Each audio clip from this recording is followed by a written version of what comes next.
শনিয়ে দিব পৰা মাৰাত্মক বেমাৰ আৰু ইয়াৰ পৰা পৰিত্ৰাণ পাবৰ বাবে এটা ৰামবাণ উপায়, যি উপায় কৰিলে আপুনি সকলো শনিজনিতৰ সমস্যাৰ পৰা পৰিত্ৰাণ পাব পাৰে, তেনেকুৱা এটা উপায় আজি আগবঢ়াম। নমস্কাৰ, জ্যোতিষীয় পৰামৰ্শলৈ আপোনালোকক স্বাগতম জনাইছোঁ। মই আপোনালোকৰ জ্যোতিষ বন্ধু অভিজিত হাজৰিকা।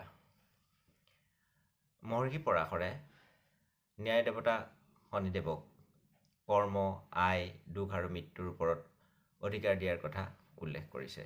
ঠিক তেনেকৈ ফল দীপিকাত আয়ু, আজীৱিকা, পৈতৃক সম্পত্তি আৰু গম্ভীৰ বেমাৰৰ ওপৰত শনিদেৱৰ অধিকাৰ থকাৰ কথা উল্লেখ কৰিছে।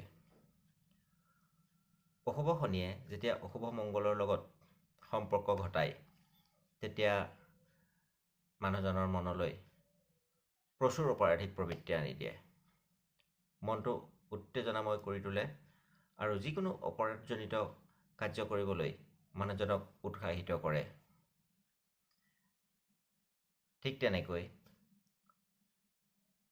অশুভ শনিয়ে যদি চন্দ্ৰৰ লগত সম্পৰ্ক ঘটায়, তেতিয়া আমি ইয়াক বিষ যোগ বুলি কওঁ, আৰু কোনো জ্যোতিষশাস্ত্ৰক ইয়াত গৰল যোগ বুলিও কোৱা হয়। অৰ্থাৎ ই মনটো অনবৰত ভাৰাক্ৰান্ত কৰি তোলে, মনত প্ৰচুৰ বিষৰ উৎপত্তি কৰে। এনেকুৱা লাগে যেন ঘৰ, মাটি, বাৰী এৰি কোনো নিৰ্জন জেগালৈ গুচি যাওঁ আৰু মনটো তাতেই শান্তি লাগিব। সেইকাৰণে এই যুগটোক আমি সন্ন্যাস যুগ বুলিও কওঁ।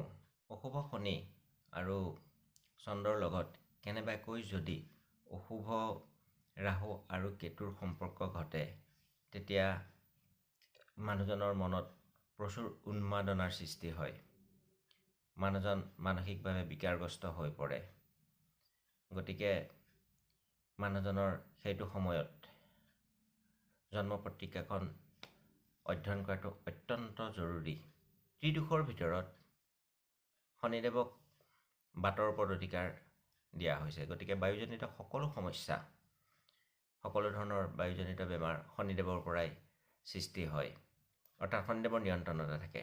ইয়াৰ উপৰি হাড়ৰ যোৰা, হাড় ক্ষয় যোৱা আদি সকলো বেমাৰ, ইয়াৰ উপৰিও কঁকালৰ তলৰ সকলো অংগ ঠাইক বাদ দি শনিৰ নিয়ন্ত্ৰণত পৰে। গতিকে এই অংশসমূহত যিখিনি বেমাৰ এজন মানুহৰ উৎপত্তি হয়, সকলো শনিদেৱৰ নিয়ন্ত্ৰণত থাকে। অৰ্থাৎ আপোনাৰ যদি শনি অশুভ হৈছে, গতিকে আপুনি সেই বেমাৰখিনি পাব পাৰে। গতিকে আপুনি পৰিত্ৰাণৰ উপায় কৰিব লাগিব।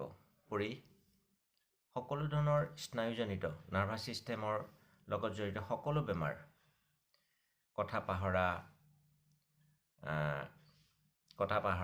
হোৱা, স্নায়ু বিকাৰ হোৱা, নানা ধৰণৰ ষ্ট্ৰক হোৱা আদি সকলো শনিৰ নিয়ন্ত্ৰণতে আহে। কোনো এখন জন্ম পত্ৰিকাত যদি অশুভ শনিয়ে মানুহজনৰ লগ্ন আৰু লগ্নেশ্বৰৰ লগত সম্পৰ্ক ঘটায়, তেতিয়া মানুহজনক আইচলেট কৰি দিয়ে সমাজৰ পৰা। অৰ্থাৎ তেওঁ সমাজৰ পৰা আঁতৰি অকলশৰে থাকিবলৈ চেষ্টা কৰে। মানুহজন খুব ইণ্ট্ৰভাৰ্ট হয়, নিজৰ কোনো সমস্যা আনৰ আগত শ্বেয়াৰ নকৰে।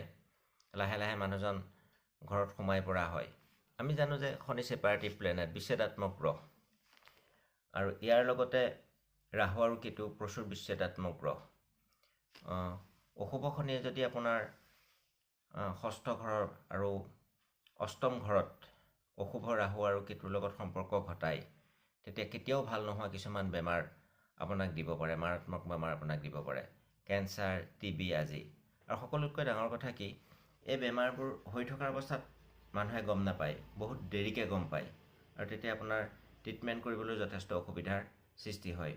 গতিকে জন্ম পত্ৰিকা এখন বিশ্লেষণ কৰি লোৱাটো অত্যন্ত দৰকাৰী জ্যোতিষশাস্ত্ৰৰ ফালৰ পৰা। সকলো বাধাজনিত সমস্যা আমি কেতুৰ পৰা চাওঁ, আৰু কেতু আৰু শনিয়ে যদি সম্পৰ্ক ঘটায় পত্ৰিকা এখনত ষষ্ঠ আৰু অষ্টম ঘৰত, তেতিয়া আমি সকলো ধৰণৰ বাধাজনিত সমস্যা, কিডনীৰ পাথৰ হোৱা, গোল্ড ব্লাডাৰ ষ্ট'ন হোৱা, যিবোৰে আমাৰ শৰীৰটো সুন্দৰকৈ চলি যোৱাত বাধাৰ সৃষ্টি কৰে, সেই বাধাজনিত সমস্যাখিনি কেতু আৰু শনিৰ সংমিশ্ৰণতে আপোনাৰ শৰীৰত আহি পৰে। এজন ব্যক্তিয়ে যদি তললৈ চাই কথা পাতে, মানে চকুলৈ চাই কথা নকয়, তেতিয়া আপুনি গম পাব যে ব্যক্তিজন শনি প্ৰভাৱী ব্যক্তি, অশুভ শনি প্ৰভাৱী ব্যক্তি। আৰু আপোনাৰ যদি শৰীৰটো নীলা পৰিছে, আপোনাৰ শৰীৰৰ কোনো অংগ যদি নীলা পৰিছে, বিশেষকৈ নখত যদি দীঘল ৰেখা পৰিছে, আপোনাৰ যদি শৰীৰত পিত্ত বাঢ়িছে, হিমোগ্ল'বিন প্ৰচুৰ পৰিমাণে কমি গৈছে, হাড় যদি ক্ষয় গৈছে, আৰু ভৰিৰ যদি ছাল ছিগিছে, স্কিনৰ বহুতৰ ছাল ছিগে, তেতিয়াও আপুনি গম পাব যে আপুনি অশুভ শনিৰ দ্বাৰা প্ৰভাৱিত হৈছে। আমি জানো যে শনি ড্ৰাই আৰু কোল্ডৰ প্ৰতীক। আগৰ মই শনিজনিত সমস্যাৰ কথা এটা ভিডিঅ'ত উল্লেখ কৰিছোঁ, আৰু তাৰ পৰা পৰিত্ৰাণ পাবৰ কাৰণে বহুতো উপায় আপোনালোকলৈ আগবঢ়াইছোঁ। আজি এটা অতি ৰামবাণ উপায় আপোনালোকলৈ আগবঢ়াবলৈ ওলাইছোঁ। এই যদি উপায়টো কৰে, মই আপোনালোকক ক'ব পাৰোঁ যে 100% আপোনালোকে এই সমস্যাখিনিৰ পৰা পৰিত্ৰাণ পাব। মোক মোৰ গুৰুজীয়ে এই উপায়টো দিছিলে, আপোনালোকলৈ আগবঢ়াইছোঁ। এইটোৰ কাৰণে ক'লা তিল পিচি ল'ব, যিটো আপোনালোকে পূজাৰ সামগ্ৰীৰ দোকানৰ পৰা কিনিব পাৰিব, পিচি ল'ব, আৰু তাত মিঠাতেল মিহলাই এটা লাডু বনাব। লাডুটো ধুনীয়াকৈ চেপেটা কৰি এটা ৰুটি বনাব, পিঠা বনাব। পিঠা বনাই তাৰ দুইটা ছাইডে গুড় লগাই অকণমান দেৰি সেক দি